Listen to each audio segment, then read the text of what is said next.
Chapter 7. Implants. When Jan graduated OCS, she received her commission at the rank of ensign and was released to her specialty, the Tactical Division, for assignment. The normal thing would be to attend basic tactic school next, but BTS might have to wait. Tactical positions relied heavily on VR implants to understand and integrate all the data coming in.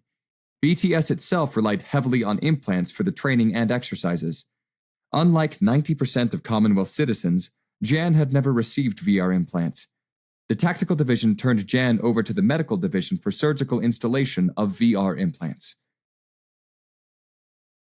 Jan did research on the VR implant technology, so she would understand what it was the surgeons were going to do. When VR implant technology was first developed, the installation of implants was complicated.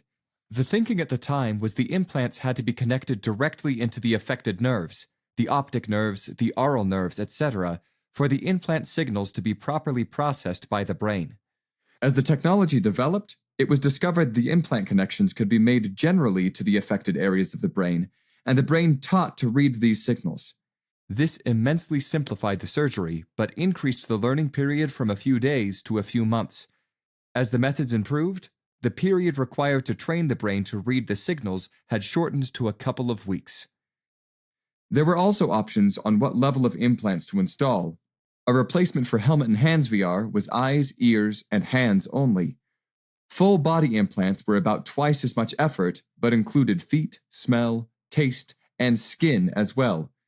The Tactical Division specified full body implants for its officers. The connections were made in the brain, but the equipment itself was located just below the skin in the hollows of the collarbones, so it could be reprogrammed inductively and easily accessed for updating or replacement. The inductive pickups for VR data were placed under the skin at the base of the skull, so leaning one's head against the headrest of one's chair made the connection. Jan came to from the surgery laying in bed under a warm blanket in her hospital room. A doctor was there. "How do you feel, Ensign?" "Fine, sir. A little groggy." "Any complaints? Vision, hearing, hands, feet?" Jan wiggled her fingers and toes, closed one eye, then opened it and closed the other. "No, everything still seems to work." "Excellent. Well, we'll leave you for today and come start the training tomorrow." He left, and Jan slept. He was back the next day. "We're going to begin training today. Do you understand the basic method?" "I think so. You put me in sensory deprivation, and the brain doesn't like it." "Yes, that's basically it. We will put you in that special flotation bed there, and we will kill all the light and sound in this room, which is light-proofed and sound-proofed, and we will create as much sensory deprivation as we can. As you say, the brain doesn't like that. It will decide you've been injured and try to repair its connections to the outside world. At the same time, we will be sending data over the VR connections in the same format as the brain's normal connections through the optic nerves, the aural nerves, and so on. We'll also give you some drugs that stimulate brain repair. Over a number of sessions, the brain will build a few billion connections and hook itself up to interpret the new input. As the brain learns each subsystem, we will stop sending data on that channel, so the brain has to look somewhere else for input and connect the next system, and so on. Your job through all this is to simply lie still and not give in to a panic response to the sensory deprivation. That's easier for some people than others. We can sense it happening through our monitors, and when we do, we'll stop for the day. But the longer you can remain calm and let the brain work, the faster the learning process goes. Oh, and you have to not fall asleep. We can detect that too, and then we'll stop. For this morning, we'll give it just an hour and see how it goes, all right? Sure. Let's do it. It was on the 4th day Jan began seeing through the VR. She tolerated sensory deprivation pretty well, and they were doing 2-hour sessions 3 times a day. Apparently, the brain responds best to laughing babies and happy family situations like family dinners and playing games in the backyard, because those were the images they were feeding in the VR. After that, they turned off the video feed for the sessions, except for the last 20 minutes or so. Jan guessed it was so the brain would continue developing that channel, plus be rewarded that its healing mechanism was working. On the 6th day, the soundtrack kicked in. Unlike the vision, which started out as dim tunnel vision, then brightened and expanded over time, the sound just turned on abruptly. The doctor said that was not unusual, because it was a much simpler signal, and also because the brain was also learning the way to connect the VR system. They started giving her a nerve block before sessions that effectively paralyzed her arms and legs. They administered the antagonist after the session. Jan was tremendously relieved the first time they did that, and her normal motor skills returned. She gained motor control within the VR on the 9th day. They started a new block then, which blocked all sensation from her skin. This also had an antagonist that they administered after every session, which gave her that pins and needles sensation all over her body for 2 or 3 minutes after it was administered. She began feeling contact to her skin within the VR on the 12th day. The rest, smell, taste, heat, cold, tumbled into place over the next several days.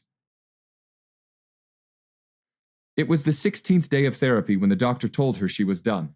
She had complete full-body VR. He explained the rest of her recovery. The next step is one we have found necessary for long-term patient health. We are going to turn you loose in our VR library for the next 3 days. After that, we will turn your VR implants off and release you back to your division. For 1 week, you will have no implant VR. You can use helmet and hands, but not your implants. At the end of that week, you come back, and we will turn them on again. What is that for? Jan asked. People can become addicted to immersive VR. I believe you saw the societal implications of that on Earth.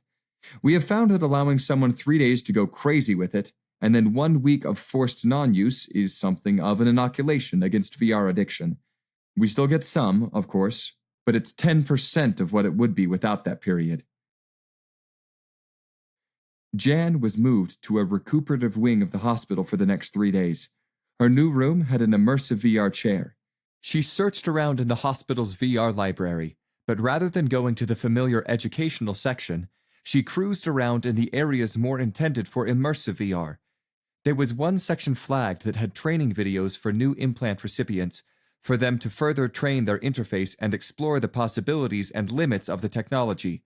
She spent a good part of the first day going through exercises in that section.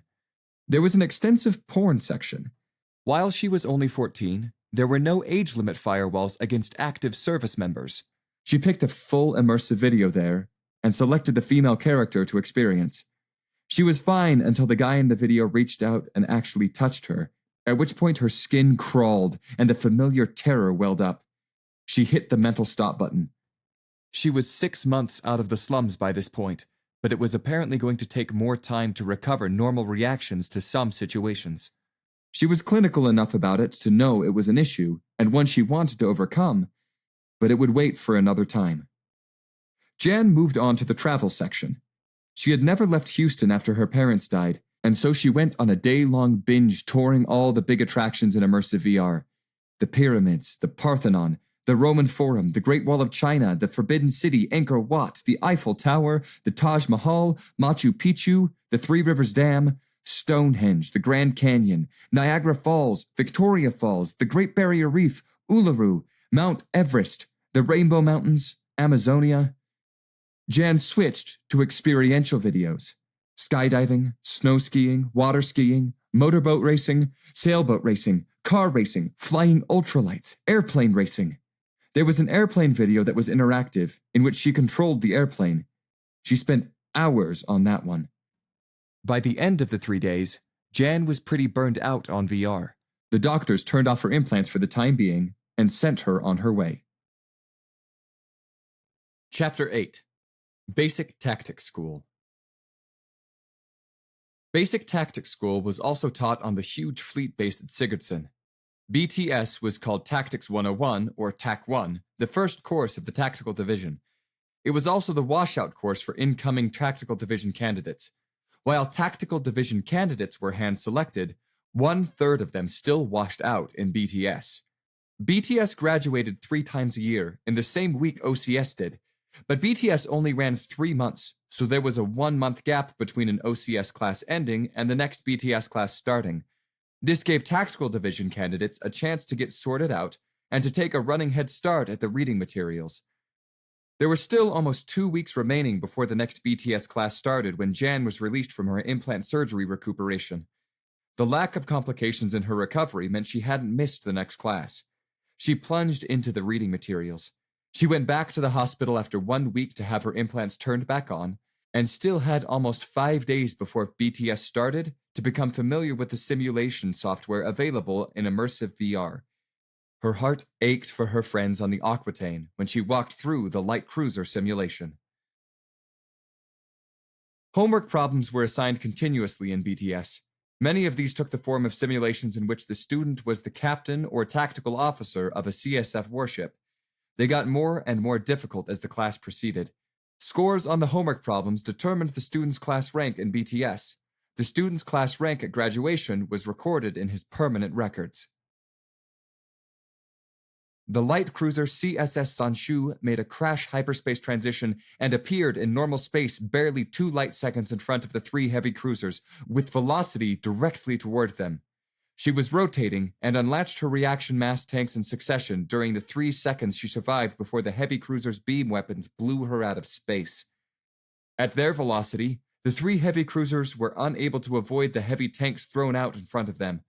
All 3 took hard impacts to their bows and along their flanks and broke up. "Hey George, take a look at this," Lieutenant Commander Ashok Summers said. "What you got? Is that the Zanshu problem?" Lieutenant Commander Richard Lenzen asked. "Yeah, he beat the problem." "But who beat the problem?" Excuse me. She beat the problem. Ensign Childers. Not possible. Nobody beats that problem. There isn't a way to beat that problem. The best you can do is save your ship." "Well, she lost her ship, but she took out all 3 heavy cruisers." "With a light cruiser?" "Watch." Summers ran the external view of the simulation for Lenzen while they both watched. "I'll be damned. That problem was designed to be unbeatable. The idea was to teach people you can't always win." "Well, Ensign Childers didn't get the message. We need to take this to Captain Oladipo." "Ensign Childers reporting as ordered, sir." "Come in, Ensign. At ease." Captain Francois Oladipo said. "Yes, sir." Jan crossed to Oladipo's desk and stood at ease. Oladipo was the head instructor of BTS, but it was the last week of the course, and she had never been called to his office, had never heard of anyone being called to his office, so she was more than a little nervous. "The graders brought me your homework solution to the Zanshu problem. I watched it with interest. You lost your ship." "Yes, sir." "Moreover, the tactical approach you took to that problem guaranteed you would lose your ship." "Yes, sir." "Would you care to explain your thinking on this problem, Ensign?" "Yes, sir. The simulation was presented as a must-win situation, the defense of a Commonwealth planet by the only ship in position to intercept. Further, the enemy ships were not yet within the system periphery, having perhaps miscalculated their hyperspace transition. That suggested a hyperspace solution, sir. The Sanshu, as a light cruiser, would be unable to penetrate the shields of more than 1 heavy cruiser at a time by concentrating all 3 of its beams on one target. So some other weapon had to be used. The Sanshu was also carrying almost full reaction mass tanks. By rotating the ship before coming out of hyper and timing the release of the tanks, I could send a stream of heavy tanks on a collision course with each enemy cruiser that they could not, given their velocities, avoid. While their shields would protect against beam weapons and small particles, shields are notably ineffective against massive objects." "And your ship was destroyed, Ensign?" "Yes, sir. I judged the loss of a light cruiser to be acceptable against the probabilities of destroying 1 or more of the heavy cruisers, and at least damaging the others, before they were able to effect an attack on the planet." "Would you do the same thing in a real combat situation, knowing you and all your crew would be lost?" "Yes, sir. It's in the reading material, sir." "In the reading material?" "Yes, sir. The reading material for BTS. Victory is reserved for those who are willing to pay its price." "Sun Tzu?" "Yes, sir." Oladipo considered her for a long minute.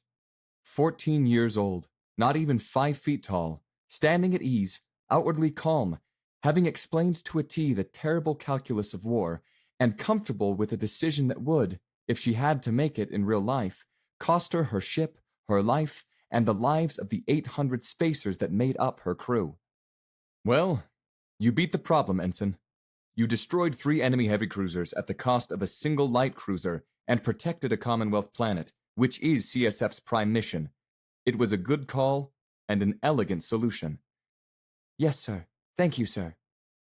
But there is one thing I don't think you understand. Ensign, no one ever beats that problem. It was designed to be unbeatable. Really, sir? Yes. The idea was to show BTS students that sometimes you can't win, that there is no solution, that someday CSF may fail in its prime mission. He looked at her sharply. But you don't accept that, do you, Ensign? No, sir.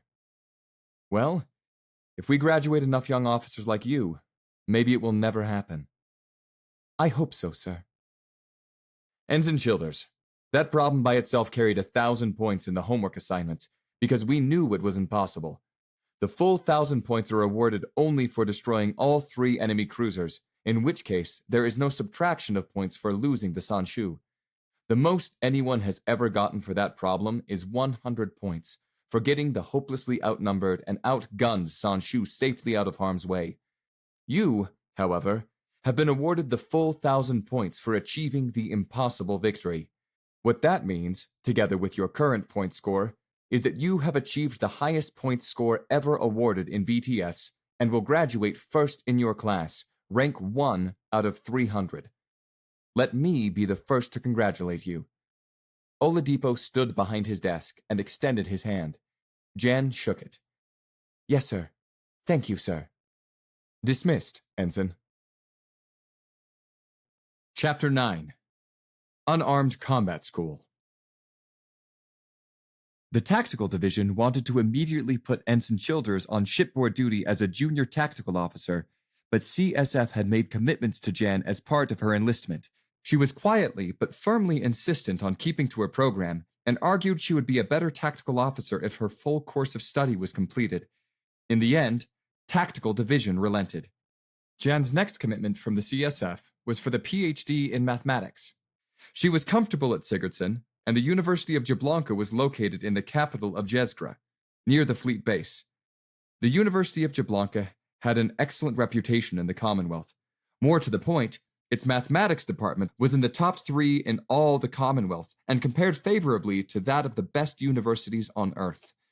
Jan discussed pursuing her mathematics doctorate with the dean of the mathematics department at UJ. She had submitted to him her certification for the Master of Science in Mathematics from Harvard online and her scores on the citizenship exam, and he was both supportive and enthusiastic to have her attend UJ. She submitted her application and was accepted immediately for admission the next semester, which was 3 months away. She already had some thoughts toward her thesis work, which the Tactical Division had insisted have some relevance to the CSF. In the meantime, there was a session of unarmed combat school, also a commitment from the CSF on her initial enlistment contract. UCS was 2 months long, and she had just enough time to get it in before enrolling in UJ. UCS was intended to provide students with a basic ability in Enshin, the martial arts form preferred by the Navy. Enshin dated back to pre-space Earth, and had the goal of turning an opponent's power and momentum against him while positioning oneself in his weak spot to attack from a better position. It combined the kicks, punches, and chops of karate with the grabs, sweeps, and throws of judo. The assumption of the course was the interested student would continue his involvement with Enshin beyond the course, in bouts with other interested students of the form. UCS began with classroom instruction mixed with physical practice of a series of katas, choreographed sequences of Enshin moves carried out by the student on his own. The students had 25-hour-a-day access to the gym to practice their katas at any time. Because of the compressed nature of the instruction, students were working on multiple katas at any given time. The second month of UCS continued with reduced classroom instruction and katas, but emphasized sparring matches between students. While Enshin was a knockdown, full-contact style in its pure form, for training and bouts they used protective gear, and the bout would only continue to the first 3-second hold-down. Jan liked UCS. Her diminutive stature and speed made her hard to hit, but proper nutrition and physical training after years of malnutrition and starvation were resulting in greatly increased muscle mass and power. She was underestimated a lot in bouts and pressed any advantage relentlessly. She was also more willing than most students to take damage in scoring on her opponent, always pressing for the 3-second hold down. As a result, at the end of most days, she felt pretty banged up, but she had impressive scores for her size. Her class rank at the end of UCS was 7th out of 50. There was a tradition in CSF Unarmed Combat School that any graduating student could challenge the head unarmed combat instructor to a bout of Enshin. No one ever won, of course, but the tradition stood, and every class had 1 or 2 people who challenged the instructor. Perhaps they thought they might get lucky. This class was no different.